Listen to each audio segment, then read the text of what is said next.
moved into the house, we basically cleared some space for the greenhouse and put that in, and then put a walkway up there and have roses alongside it. Yeah. And these are really what my wife grows, and they're all antique hybrids from the mid-1800s, late 1800s, considered to be kind of old old roses, and they're grown on their own roots. Most of these have been in for very close to 20 years now. You have to prune them every year. There's a little bit of maintenance, but they're just starting to come into their own over the next week or two. And so there's this terrace here, and then there's the terrace that's up by, or the walkway that goes up to the greenhouse. And you've got just barely enough sun. Yeah, they're very happy here. And the other thing that's nice about this plot is we're about 4 or 5 feet below the main lawn. And so a lot of groundwater runoff, we're starting to get some of the terracing on the runoff here. So, and then they're above where the fruit trees are and down where the pond is. So you get it, and it was merely by accident. I didn't think it through this way. But they're happy because they get enough water and enough drainage, but they get wet enough. So when people look at the garden, the first kind of vibe you get from it is it's got an Asian influence, or at least this part of it. Sure. When you get up to the roses, the vegetables, it's got nothing to do with it. But with the elements here, what it is very much a Westerner looking at this and incorporating elements, and it's kind of an amalgamation. It violates so many rules of Japanese gardening and temple gardening, and I think the most pronounced, just to point out, is that where the camera's standing now, gravel beds in Japanese gardens represent water. 7 or 8 years. And so you would never find a gravel bed anywhere near, let alone adjacent to water, which is what we have.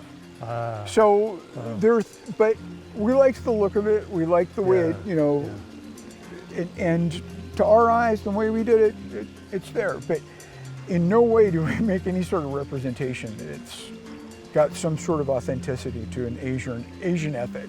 Right. So, what is just amazing to me is that you found a way to grow irises underwater here. And A, how did you find them, or B, how did you train them? Right? So the irises here are actually, they're a water hybrid. They're an iris that is a hybrid to grow in water. There's a couple of nurseries that grow these things. They're hybrids that come out of Louisiana irises and Japanese irises. And so you get some of the hot coloration of Japanese iris and the Louisiana iris, but they're aquatic. So every year to winterize, we pull them off the cinder blocks, put them at the bottom of the pond, and they overwinter there. The only way you can divide these things is with an axe. Yeah, right. You dump them out, and I've done that 3 or 4 times with these things. And you can't kill them once they kind of get happy. You can drain the pool probably too, right? Well, I drain the pool twice a year. Oh yeah. So so after it blooms, you could chop it up. Right. Yeah. Right. Yeah. So I drain the pool in the fall, and that's because it's not deep enough that I have confidence it's not going to freeze. Yeah. And so I need to blow out the lines for the main drains. Right. So I have to get it low enough that I can blow out the lines and put the plugs in. Make sure they stay and clean. And then in the spring, all these oak trees drop about 2 inches of leaves in here. Right. So I have to drop it down, rake all the leaves to one side, and get rid of them. And actually, that's how they're happy. These things are... You pull them up, and then you totally submerge them. Correct. So the rim of these pots is only maybe 2 inches underwater. And all of the pots here that you can see, there's some iris. These are lotus tubs here, and then there's some water lilies over there. Yeah. All those are propped up to the proper depth with cinder blocks and bricks. Okay. Shimmed up underneath them. So with the lotuses and the water lilies, especially you want to get those shallow so they get more sun and heat early in the season. Right. Once they start aggressive growth, then you start pulling those down, and they want to be lower because you don't want them in hot water as they're in full growth. So, and once they start getting much broader across, I'll drop these things probably in about a month or two, and they'll be in full growth by then. You just put on a pair of waders and you go in there and pull out the... No, I have a pair of shorts that's obscenely short, and I just wade in and with flip flops and, and do it. So nothing to it. And then all of the other plants around here really, you know, what we tried to do was soften the edge of the pond. So this is a gunite shot with the pond. Right. And I wanted to soften the edge of that and give it some blending between the water and the garden itself. So you're kind of moving around, stealing ideas from various gardens that we visited. Yeah. And over the last 10 or 12 years, my wife and I have traveled on business and vacations to Japan. I've done some business in the Far East and also a lot of European gardens that incorporate these sort of features. Right. So when you see something, you know, we'll get plants like that. I'll try to jot down hybrids, and you know, then we'll try to see if we can get them in the States. So you know, the Katoji lantern here, that was mail ordered. It's been in the pond since we actually shot it. And then moving around, all of the Japanese maples are really hybrids that have kind of a known designated habit, whether they're weeping or upright, vase-shaped, globe-shaped. Things like the Hakona Kloa are, you know, they'll be even more lush by the time the tour comes around, and they'll go into the pond. They'll weep over and into the pond. Right. The ginkgo witch's broom there, that's getting a little bit large. I prune it back every now and then, but rather than being this kind of fastigiate, upright, you know, shot to the moon type thing, it's a male, so it doesn't produce berries, thank God, or nuts. But it basically gives you this very kind of dense ball of ginkgo patterns. It's gorgeous in the fall. So do you have to prune it really hard to keep it that? No, I prune it well. It's getting to the point that I'm going to have to. Yeah. But you can prune these things back a foot or two, and they'll regrow because some of them have blind buds, but some of them you just have to look and make sure you're not cutting it back too hard all the way to the bottom of a branch. So yeah, tell me about this tree. What is this? So that's Cornus alternifolia. Alternifolia. Yeah, it's so that's a dogwood. It's called a wedding cake dogwood. Oh. And again, its habit is that it forms layers of branches. Right, right. Basically, you know, whorls, W-H-O-R-L-S, that come off at the same point in the stem. Right. And this gives it the appearance and the habit that it's all in layers. So it's, it's very oriental. Right. The colloquial name for Japanese. it's wedding cake dogwood. Right, right. So, wow. But it's very nice and it's structural. You know, we were talking earlier about the fact that things are kind of constantly in motion. You tear things out, you prune them down. Yeah. This is, over the last few years, got away from me a little bit, and it's a double trunk. Mm-hmm. So this year, we're going to have the argument as to which trunk lives and which trunk dies. Right, and right. That'll help the tree kind of regenerate and fill itself in. Sometimes the radical surgery on these things actually keeps them healthy. Sure. Yeah. So the other story I love about this tree over here, which is, what is it called? The prayer tree or a dove tree? Dove tree. Right. And it has blossoms that look like doves, right? Right. So that is the proper name for it's Davidia involucrata. Right. And it is called the dove tree or the handkerchief tree. Uh-huh. And it takes many years to grow. And right now, I don't know how we'd count it, whether it would be 10 years old or 7 years old, but it was about the size it is now. And I had a very hard freeze, died back to the ground, cut the dead trunk, and it basically recovered the next year. Right. And that tree, when it starts to bloom, will basically have blooms along the bottom of horizontal branches, and it will have 6 to 8 to 10 inch bracts, which look like flowers, but they're really the covering of the flowers that are white. Their leaf that turns white. Right, and so it appears that somebody's basically just hung handkerchiefs along the branches.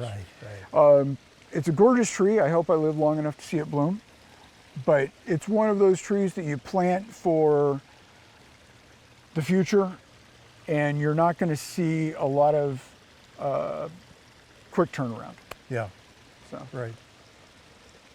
And then moving across, that is a redbud forest pansy in the background, which is got very deep pink blooms, like a redbud. It's a little bit deeper very pink. dark foliage and it's dark foliage, and that's what it's known for. And then in front of that is how old is that? That is oh gosh, I'd say it's probably 8 to 12 years old. 10 years old, sorry. And that is, depending on whether you believe my wife or me, is the 4th tree of that hybrid that we've planted. All the other ones we've planted around the property just died. Yeah. I told her this was the last chance, and it grew like a champ. Yeah, you told the tree. Yeah. This is it. Yeah. And it's gorgeous. It was beautiful this year, covered with blooms. In front of that is a weeping white cherry. And that was basically solid white going down into the pond this year. And that was very early, right? That was in April or something, right? Yeah. Wow. And then farther along is a Japanese plum, a Prunus mume, and that's one of the earliest apricot stone fruits to bloom, and it's very fragrant. That's been in for only about 3 years. So that's when we have PJMs. Actually, I don't know if a weeping tree here is an Acer palmatum, Japanese maple, and then all of the line of trees behind the front row here are also different hybrids of Japanese maples. I bought them for different textures and colors.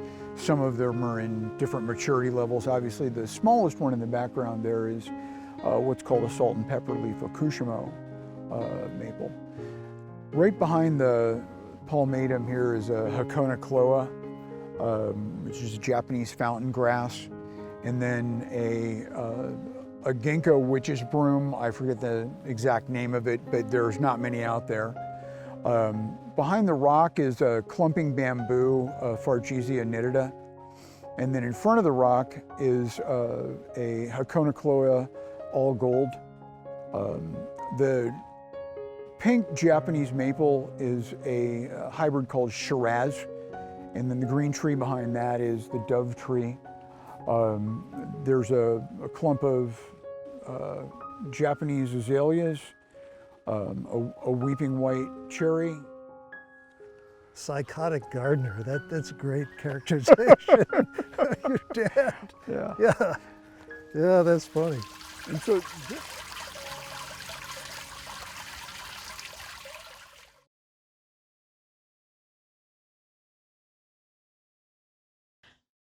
Hi, I'm Sally Ishizaka, and we're here in the garden of Julie and Greg Meyer. This is a really lovely place. It's tucked into a woodland edge, so there are big trees in the background and the occasional big, good old New England stone wall. Julie, thanks very much for having us. Maybe you could kick off by telling us a little bit about the garden and about yourself. Well, my name's Julie Meyer. I've lived here since 2008.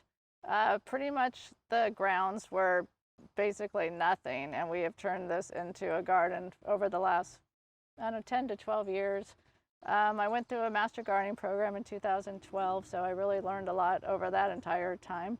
And so everything just kind of came about and started blending together over a few years. So now we're finally feel like we're ready to go on a tour. Well, it's really fantastic. Thank you. So we're standing at the end of the driveway, and this is a bed that you would see as you first come onto the property. This, I think, is a really lovely example of how you've pulled things together. Maybe you could tell us a little bit about this. It's kind of a bed of what started with a bunch of different types of hostas and epimediums and heuchera, and it just kind of went into some native Virginia bluebells, and so we've got some Siberian bugloss and some jack in the pulpit and a nice dogwood that's coming around.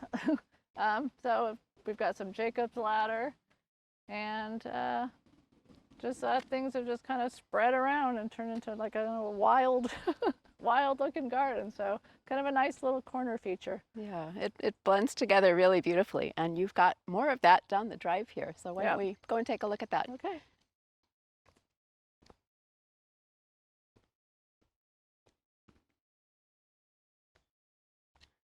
Julie, I would say that your rhododendrons are happy. This rhododendron probably looks happier this year than it has any year. It's loaded with all types of bees. This was one of the plants that actually came with the property, the size of a small house. That's fantastic. And it's a great barrier from the road, which is great. So last year I just kind of added these Japanese forest glass, Hakona Chloe. I've got some purple heuchera in here and kind of some lime green hostas to kind of blend in with the lime of the yellow Japanese forest grass. And then we've got some I can't remember the name of that back Your coleus there. Coleus, thank you. Purple coleus back there to kind of hold it all together. And this is a great, just kind of an example of what you do, I think, throughout the garden is these wonderful foliage combinations that really will last through the summer. Right. Okay, so here we're taking a look at part of your big perennial gardens, and this is a really nice combination of things. Yeah, this is this garden started, we probably put this in about 11 years ago, added all the soil and everything, and then it's just kind of, started combining after we've switched stuff around here and there, but we've got like the purple salvia and the yarrow, which I thought was supposed to be yellow, but now it looks white. We've got some beautiful columbines in here and a weeping beech. We've got some foxgloves and some beautiful irises. And the fall we've got sedum and some euphorbia. And so my hard thing about this garden though was this was part shade, so I didn't know what to do with the full sun to the part shade. So I finally just kind of combined it a little bit with the more epimedium and heucheras and some windflowers, and it just kind of tied the whole thing all together. So yeah, it makes a nice progression from shade into sun. And I love the dark burgundy accents you have here again, that the beech and some of these columbines. It's just a really I'm kind of trying to go with like a purple yellow burgundy theme in here. So I've got the yellow irises are just starting to bloom, so that should be really nice with the purple salvia and the baptisia in the back there. And you've got this lovely path around, so you can really immerse yourself in this. Yep. So kind of trying to turn this, going from the perennial bed to more of a woodland native type little garden. So I've got a lot of native plants in here and a lot more, of course, hostas, and we've got some Solomon seal and some ferns. And we've got another Japanese maple and a burgundy redbud back there called forest pansy. We've got some Fothergia, some Amsonia, some azaleas in here. So it's just a transition over the seasons of how this garden lives. So we've got a honeysuckle. Honeysuckle. Do you get hummingbirds? We do. Yeah, we've got a lot of hummingbirds. Yep. That's really great. And then we kind of transition over here into like kind of a butterfly pollinator garden. So a lot of this stuff I've done by seed in here as well, including the milkweed. We've got a lot of penstemon in here and salvia and anise hyssop, so great bees and butterflies, and we've got some butterfly weed. I've got some of the monarch caterpillars in here. So it's just, it's a little, it hasn't really fully grown in yet, but another month it's going to be looking really good. I bet late in the season this is really gorgeous. And I think maybe two things worth note here. Yeah, we've got some of your garden ornaments here. This is one of the fun features of this garden is the flowers and other fun animals that pop up as ornaments here and there in the garden. And maybe you want to talk about these gorgeous stone walls. Yeah, so my husband and I helped build some of these walls. We just had all these rocks delivered and out here, for a couple of weekends and just kind of added these stone walls, the stepping stones going up. And then my husband just kind of stuck all this sedum, everywhere he saw like a little crevice, he stuck another piece of sedum and it just kind of took over. It looks profuse and happy. It's really nice. So on to some of your other gorgeous foliage beds back here. Yeah, so this garden is actually pretty you know, probably about 10 years, 9 or 10 years old. And, you know, we didn't really know what we were doing at the time, but we had all these plants. You know, we had all these spireas, we had some red twig dogwoods, we have some winter berries in the back, and we just kind of stuck the pots here and there like by height, and it just kind of all grew together, and just now we've got this beautiful different types of foliage. We've got a blue atlas cedar right here that is probably about twice the size and growing very happily right there. And we've got all this lamb's ear right here, and I've got all these cute little fish that are kind of supposed to be swimming through the lamb's ear. Let's see. And some of these just whimsical little like north thing we got from my father-in-law, so it just kind of worked perfectly right there. And the bicycle and the elderberry. Yep, and then we've got like this elderberry right here that's probably about 5 years old, so it grew really, really quickly. And you can tell that we like bikes because we're big bikers, so we got a lot of bicycle, little whimsical things here and there too. That's great.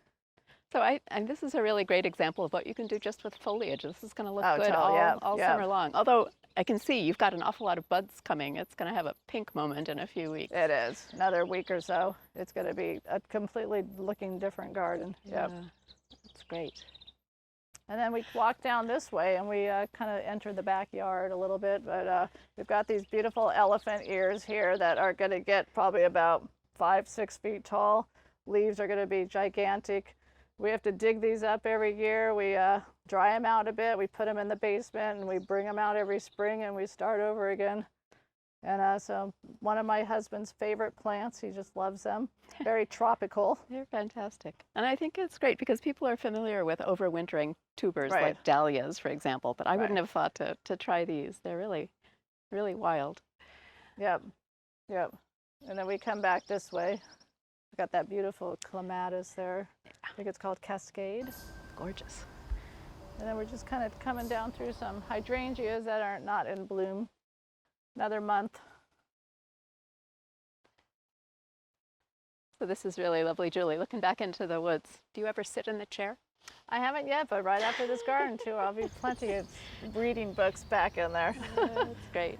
We have some bees down there. We have some honeybees down there, so you can't see them, but they will be pollinating most of our stuff here. And it just kind of flows back into the woods back there. That all that wetlands are all in the back there with all the hay-scented ferns. So it just kind of flows all the way back in there. We've got this black birch tree, I guess, is pretty different from landscape, your normal landscape. So that's a beautiful yellow fall foliage tree as well.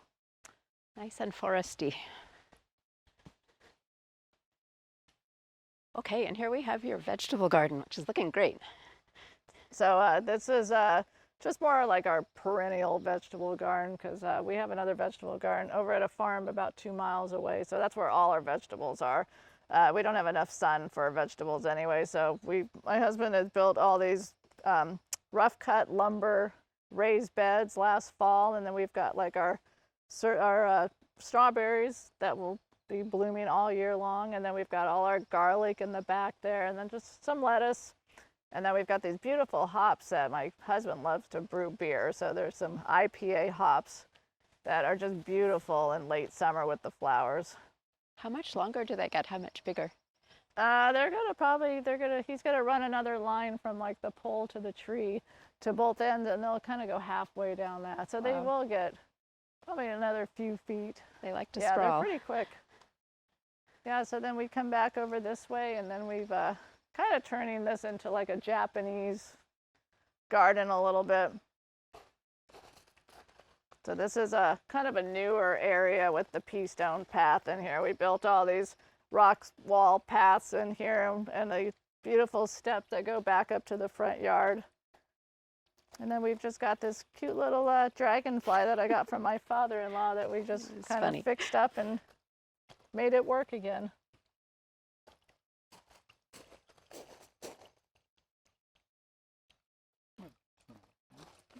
Yeah, so then we just walked back around the other side of the house, and now we're back in the front. And this is quite a display. One of the things that I absolutely love that I got from my father-in-law as well was these like gigantic pumpkins. I think he got them from California. So they just kind of went well right there. And then we've got this beautiful tree, my favorite tree. It's an Engelmann spruce. And it just gives so much texture and height, which I just love. So it just kind of made that whole thing look really well. And I think you've mentioned that you start a lot of trees quite small. I mean, it's tempting for one. people to put in something gigantic to have Right. the immediate effect, but you've really kind of nurtured because it things. takes the same amount of time for a tree that's a small tree. It takes 5 years for it to be the same size as it is when you buy it 5 years still in the bucket thing. So might as well buy it small, save money. And they clearly settle in very happily.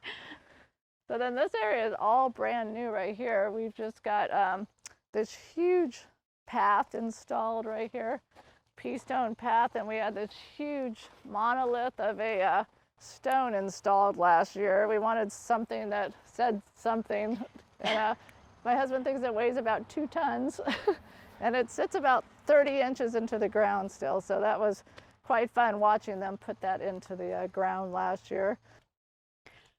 And keeping company with your gigantic stone is this gorgeous fountain. This is really, really lovely. I think another example of Yeah, we installed this last year. We just found this fountain at a local nursery and put a pump house in there and filled it up, and it just kind of turned with moss and looks very natural now, and it's just the best sound. I love the sound. We've got these, beautiful teak chairs that we can sit at, have a glass of wine in the afternoon or a cup of coffee in the morning and just listen to this beautiful sound.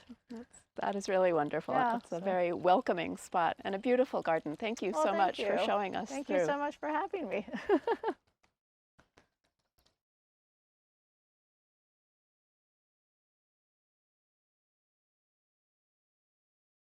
Hello, I'm Bert Williams, here for the Carlisle Garden Club's 2021 Garden Tour. I'm at the home of Peter and Lynn Stewart on their 4.5-acre property, located along a little winding road in Carlisle. The house behind us is located on the highest elevation on this property. It's a historic, nearly 300-year-old farmhouse. And I have the pleasure today of sitting here with gardener and homeowner Lynn Stewart, who's going to tell us all about this property. So Lynn, welcome. Thank you so much for having us here today. And how did you happen to find this place? Well, we started looking, Bert, for a home in the country, but close to the city. Mm-hmm. And so we ventured around Concord and Carlisle and eventually found this house that had a lot of the potential that we were looking for, a historic house and enough land that perhaps the budding interests of our daughter and my husband Peter could lead us to having horses here. My expectation was going to be that I was going to walk into the property and see a blockbuster garden somewhere, one garden full of lots and lots of plants. And what I found was that you have a garden, the 4.5-acre property, comprised of many gardens. There are gardens of trees, there are gardens of vegetables, there are indeed gardens of flowers, there are gardens of fruit. It's a combination of gardens, and I think of you as the woman who lives in the middle of her gardens, because you've said one of your joys is looking out the window every morning and seeing vistas of different views of your gardens and going out to discover what they're up to today. So shall we leave this spot and look at some of the things you've mentioned in this area and then find our way around to the different gardens? That sounds great. Great, let's do it. So Lynn, what are we looking at here? What is this large plant?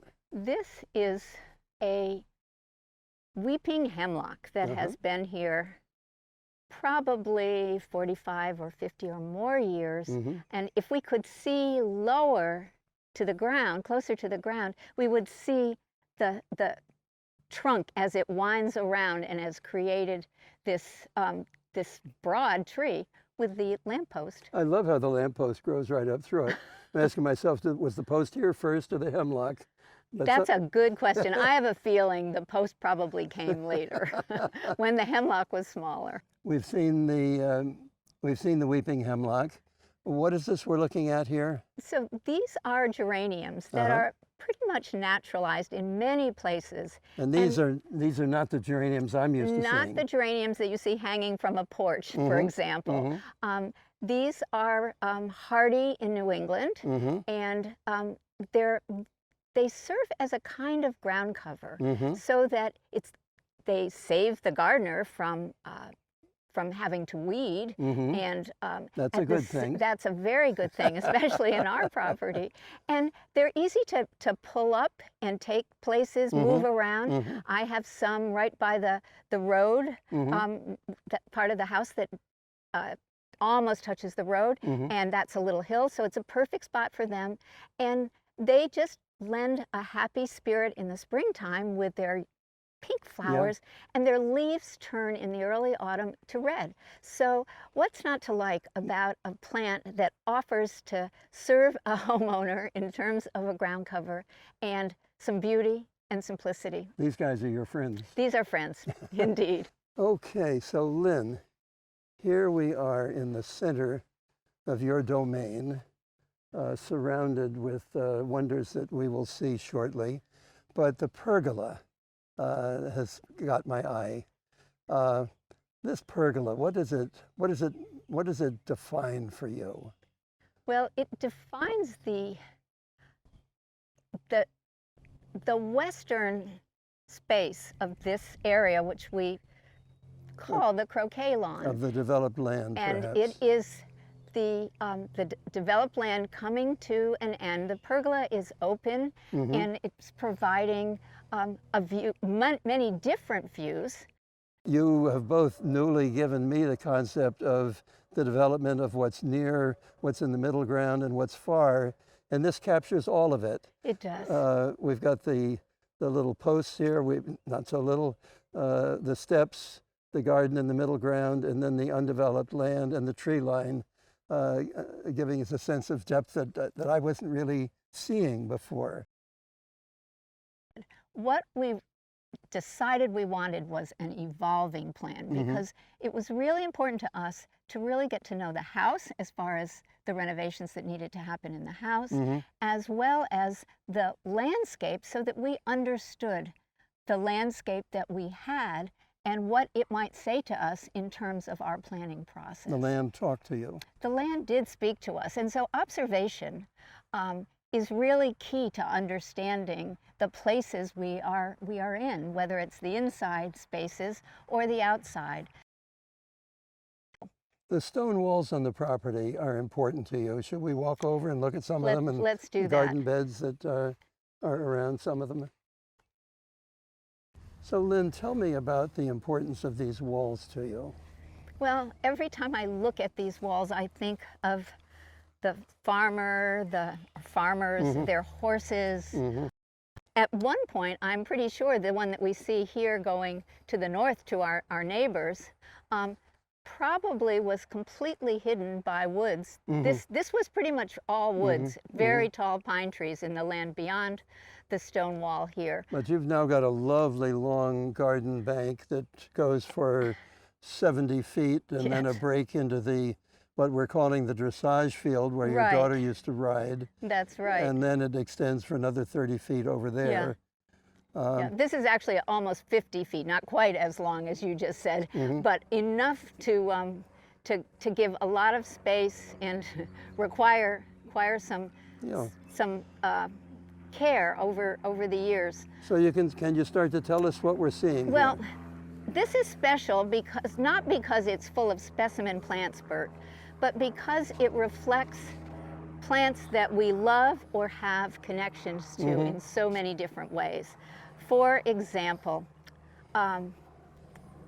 this little low plant, a pulmonaria, originally came from my mother's house, and I have subdivided a few of those, and I think of her every time I'm in this garden. Yes, that's an interesting little plant there. Near the stone wall? Yes. That's a columbine, and that's another thing that's native to around here. It's only the blue kind. You can go and buy many different varieties of columbines with different colors. One thing I haven't mentioned, but I have have a lot of that is really beautiful. It's a native New England aster. And actually, as we walk up to the house, to our last stop on our walk today, we will see a big planting of it over by that rock over there. Good. So we'll see that. But that blooms with it grows very tall, and it blooms with a violet, small violet flower with a yellow center. And it is profuse in blooming in September. So it is the last blooming flower. I mean, there may be some others that show up, some sedums and some other things. But really, as far as making a statement, you know you're coming to the end of the show when you see that plant. We know we are, and we know how beautiful it is. It attracts butterflies.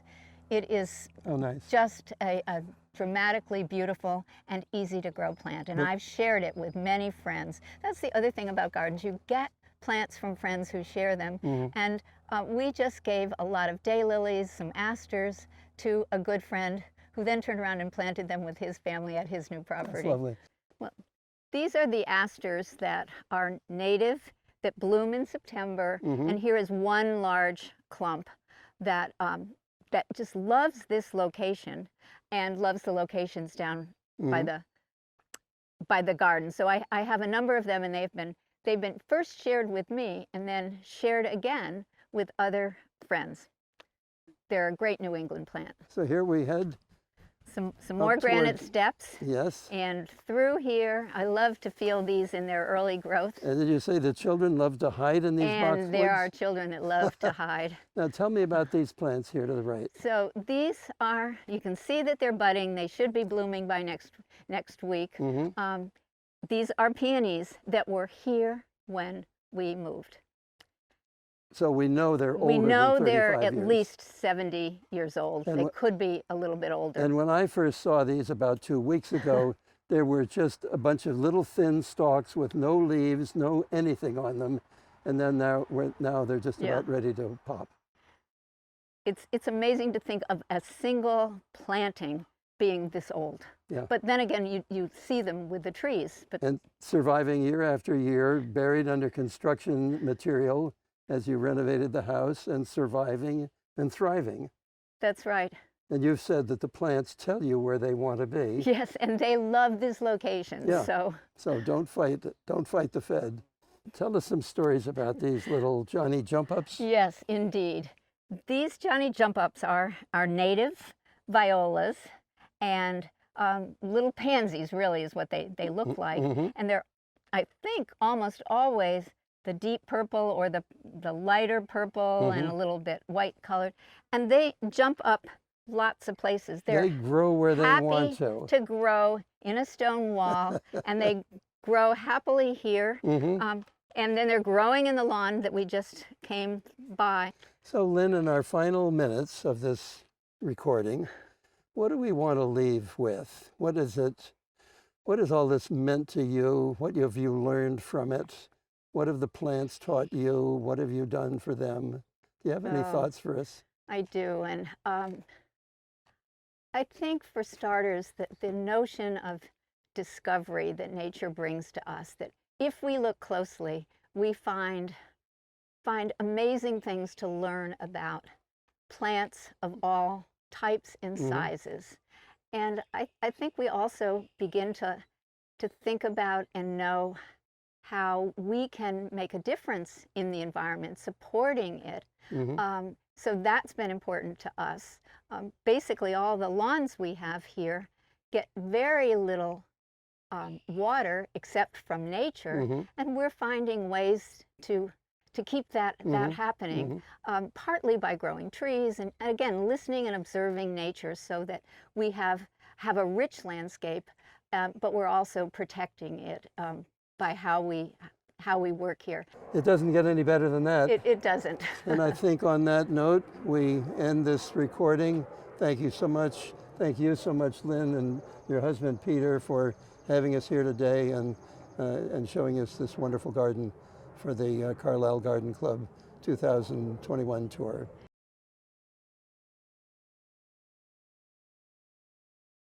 Hello, my name's Cecile Sandwen, and I'm with the Carlisle Garden Club, and I want to introduce Angie Verge, who's a Massachusetts certified horticulturalist and landscape designer. And I wanted to ask you, Angie, to start out, you mentioned that you use your garden as a laboratory. Can you tell me a few examples of how you use plants in your laboratory? Absolutely. As a landscape designer, it's important for me to trial plants, especially new introductions, plants that might not have been commonly used in the area, and see how they perform. Really understanding their tolerances to light conditions and soil conditions. How do they interact with their neighbors? I do a lot of experimenting with new plants, and then I will move them around, try different things, and see how they work. I like to try out different plant combinations to see what textures and foliage types look good together, as well as plants that flower at the same time, and see how those all put together a nice composition in your garden. Okay. Do you want to point out some Sure. things that would be an example of your laboratory here? So my laboratory here, we have this native grass, which is a tufted hair grass, Deschampsia cespitosa, which likes some shade. How much shade does it really like? So I've been moving it around here. I also have the same plant over there in that part of the garden in full sun. And we're going to see what does best. And that will help me decide what the best location for plants are in my client's plants, because it's all about the right plant in the right place. Behind that is Slender Deutzia, which is a dwarf form called Yuki Snowflake. And that's also typically a sunny plant, but I wanted to test the limits of part sun. And it's doing fantastic in this type of culture. So these are things that I'm playing with all the time to see how they're doing. You know, new cultivars of plants, for example. Coral bells is a very hot plant right now for being bred for various foliage colors. So testing out this particular one and seeing how it looks in a mass, I might keep it, I might not. The important thing too is, as the laboratory, this is a really dominant view from the house. So making sure that when you're designing and putting together these compositions, it's something that makes sense, that there's order, and so that dominant views and primary views from important windows inside the house, you really have something gorgeous to look at in all 4 seasons. Okay, good. Let's move on. So, Angie, tell me a little bit about some of the garden design elements you like to work with. I think it's so important when designing gardens that you focus on different textures in your garden. So this is a good example down here, where right now there's only one shrub that's in flower, the viburnum in the back, but there's a gorgeous composition of textures. You have various foliage colors, you have different forms of your plants, variegated foliage. So this is a really attractive composition even when there's no flowers. And this is a great way to do shade gardening as well. There's so many opportunities to add interesting leaf colors. And in that type of gardening, the flower is a bonus. It's not really the intention. Another great design element is trying to have successional blooming so that something is always happening in your garden.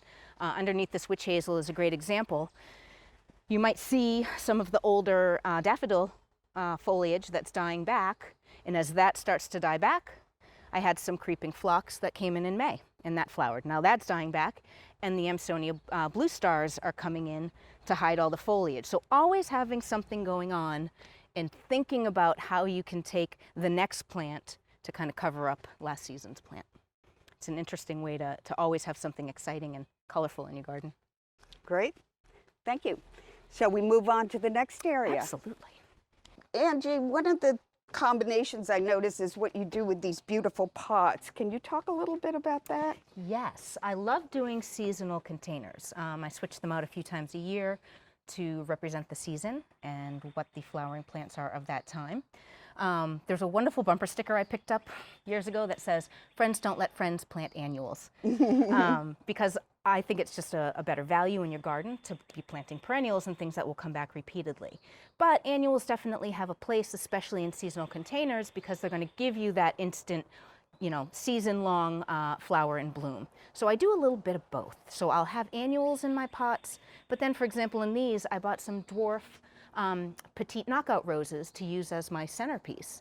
And when the season ends, these guys get to go in my garden. So it's really a good use of my money. There's also other perennials I use in there. Euchera, again, is one of my favorite foliage plants. So you'll see that in there. There's some sedums that I have that creep over the side and cascade down, in addition to some of the annual cascading plants as well. So it's a nice blend to try to save some of your money, and you don't have to invest as much every single season by using perennials and other interesting foliage plants. Great idea.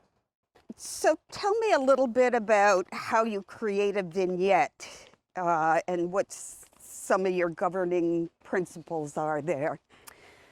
When you want to take an area in your property and create a new plant bed, a good idea is to start small, it's not to get overwhelmed. This is a good example of a vignette that I put together, which is just a composition of various plants, because again, this is a pretty dominant view when we're out here by the fire pit or even up at the screen porch looking out. So really, a good idea is taking lines that already exist, whether they might be curved lines that you follow an arc with your plants. Here it's very linear. Again, using the different textures. So although there's only a couple of things flowering in this plant bed right now, you have that purple euchera leaf that's really a nice striking contrast to the green that's behind it. This is another example of using perennials to fill in and cover up the bulb foliage. There's daffodils behind there, believe it or not. And once the alliums go down, again, the phlox will come up and cover that foliage as it yellows. So this will be an attractive vignette throughout the season. I notice you incorporate a lot of family activities into your yard. Can you talk about how the family is part of your landscape plan? Absolutely. Any home that has kids, you gotta make space for them. Either we're having a play lawn. In our yard, we still have the swing set that the kids still play on, the quarantine trampoline, as we call it, and of course, my kids' treehouse that my father-in-law went really over and above and built this for the boys. That is amazing. Which they're pretty excited about. So again, Mom has her garden space up in the front, but you got to make sure the kids have somewhere that they can dig and mess around with and be kids. Another thing that we did to help make this a little bit more of an enclosed and comfy family space is we just recently added this evergreen conifer screen, not only to screen out the new construction behind our property, but it also offers a nice kind of enclosure, and it's a good cozy feeling of just protection. Yet we left open some naturalized views to take advantage of the woods beyond. The nice thing about the evergreen screen is that I used about 5 different species of conifers. Again, texture to offer different needle types, different heights, different forms. So it's really fun to experiment with the best conifers for the job. And again, see what does best, see what works, and that's what I end up using for my clients. So I love this shade garden and how interesting you've made it with different plantings. Can you talk a little bit about that? Yes, like I mentioned, I love shade gardening because of the different textures and the foliage shapes that you can work with. And in creating a woodland garden, I like to use some nice accent pieces, like some of these giant hosta. This one's called Earth Angel on the corner, one of my favorites. But then you'll also notice that other plants that I put in, I'm putting in at least 3 of them. 3 of this euchera, for example, 3 of the autumn brilliance fern. I have 3 purple gem rhododendrons to create some continuity, to offer a bigger mass of plant, which makes a better visual impact. And honestly, it's easier to maintain when you don't have onesies that you're trying to weed around and work with. So again, just a mix of different textures. And this is another good example where really there's not too much in flower. The Brunnera are going down, the bleeding hearts are going down, but this is so exciting and colorful and rich because of the textures that have been used. And I noticed there's a window right there that can look out onto these beautiful Kids' plantings. bedrooms, yeah, and so they're part of the design as well. So one of my sons does show an interest in gardening, so I let him help pick some of the plants here, and if he wants to use this garden to run his trucks through, he's more than welcome. That's great. Yeah. So Angie, thank you so much for inviting me to your garden. Thank you so much for coming to my garden and letting me talk about it. It's one of my favorite things to do is talk about plants. So I'm Cecile Sandwen from the Carlisle Garden Club. This is Angie Verge. And we thank you for watching. Thank you.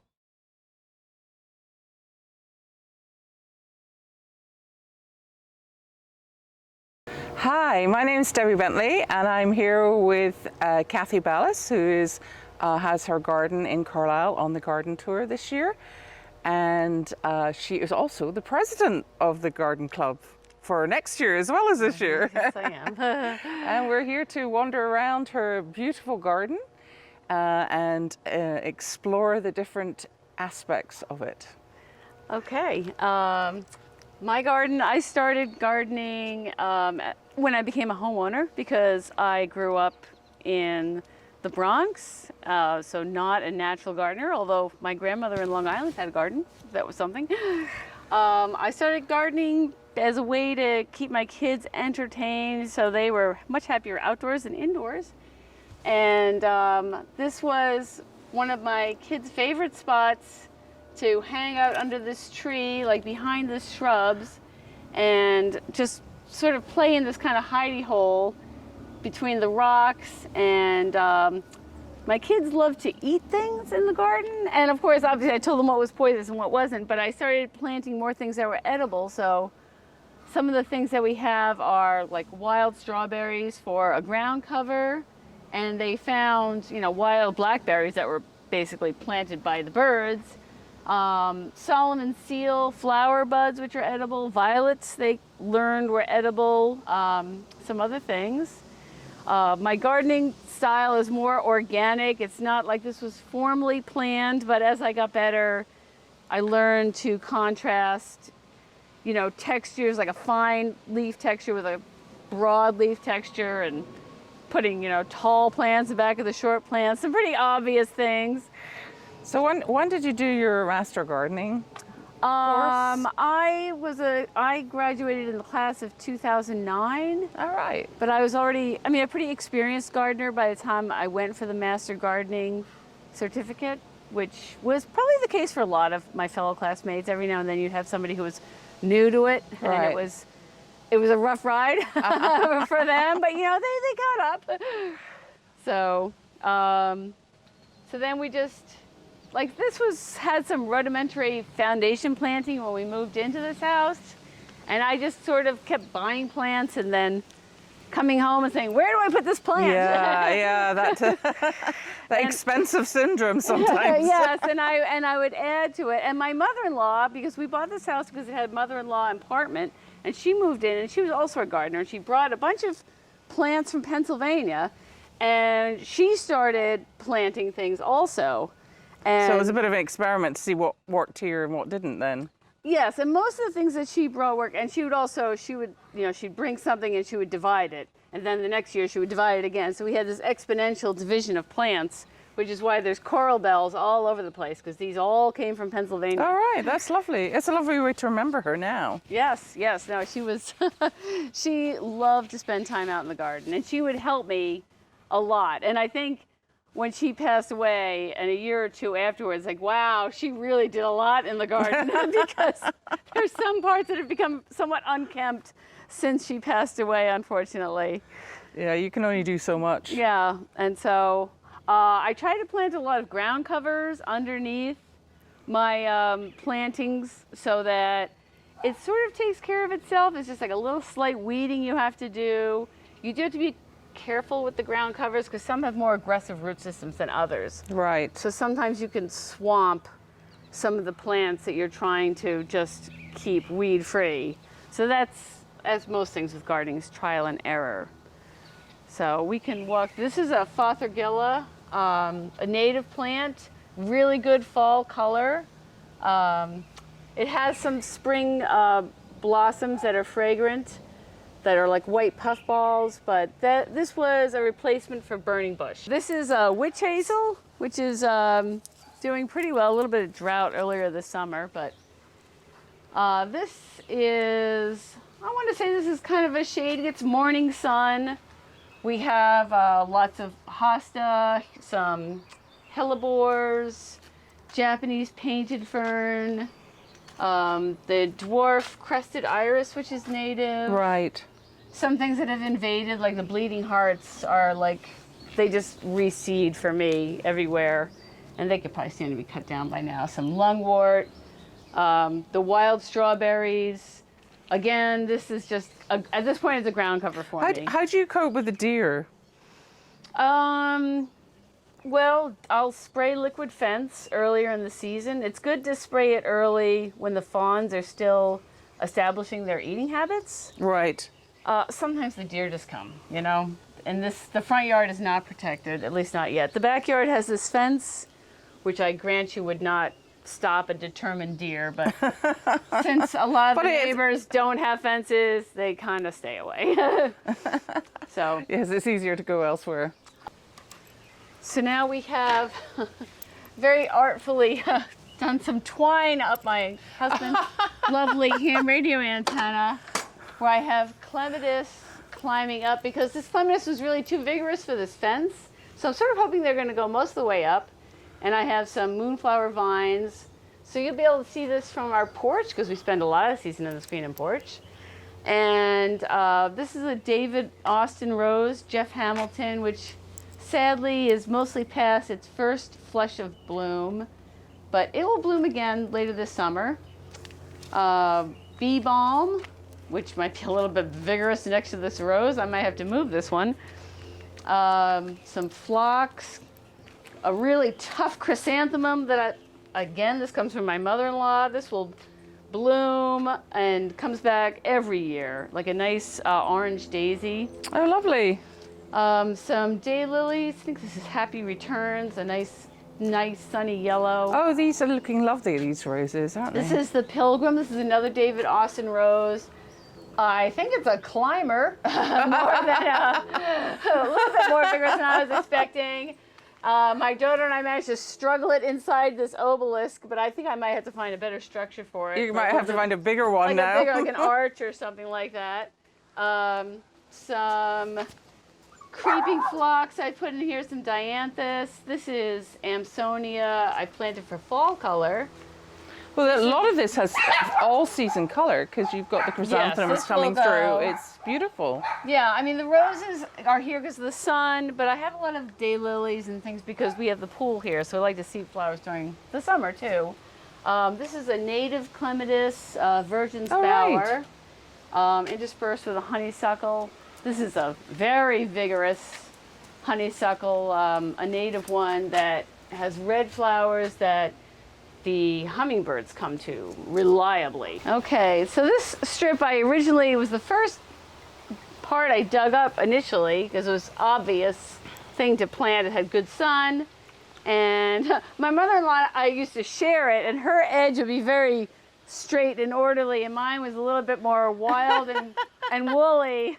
So we had this whole conflicting style thing going on, and I think last summer I decided to put a fountain in for sort of like all right, we need a focal point. So this garden is a bit in transition, but we have a lot of the chrysanthemum, so it actually looks fabulous in the fall, and some daylilies that I'm trying out all these new varieties. Some dahlias that I just put in for some color here, and this blue lobelia, which is just an annual, but I love this color blue, and blue is so hard to find in the garden. Well, this color of blue, especially, sort of this sort of royal blue. I don't know. Yeah, it is. It's blue. It must be about the only. And it goes with like so many things. So, yeah, this garden is. I like it. It's pretty. It still needs a little bit more design work. Yeah, I think. yeah. It's interesting because it's so orthogonal compared to everything else in the garden. I know, but it's close to the house, and the house is so rectangular. Yeah. So that makes sense. So roses are obviously your passion. I mean, look at them. They're just looking absolutely glorious. There was a time about 10 years ago where I said, I'm done with roses. I'm never doing roses again. And then I decided I would do roses, but I was only going to do old roses initially because the old roses will come and they will bloom all at once before the Japanese beetles come, which is my frustration with roses. But I ended up letting David Austin roses come in, so the majority of these are old roses, but there are some that will bloom again. The other nice thing about the old roses is they have a lot of fragrance, because there's nothing more disappointing than going to smell a rose. Oh yes, and then it was smell. So this is Zephyrine Drouin. She has no thorns. It's a nice thing about this one. There's no thorns on this. Wow. And this has like a nice, I forget if this is a damask or bourbon rose. This is Félicité Parmentier, which is like a real classic rose fragrance. Yes, I can smell it from Yeah, here. and you can smell it's very strong, really beautiful rose. It's going to bloom. It blooms like this. You see so many heads, yeah. And then after that's over, I'll cut it back because that's the time to prune it. It's right after it's done blooming. And then these daylilies will come over and take the show. Right, lovely. This is a moss rose, which has got these weird mossy growths on the buds and everything. So it's got like 2 different smells with these mossy kind of sacs and then the rose itself. All right. This one is almost done blooming. This Charles de Mills is the only one that looks like, oh, you'd say, oh, of course this one will be fragrant. But for some reason it has no fragrance, even though it is an old rose. So that was a surprise, but it's gorgeous, so I take it anyway.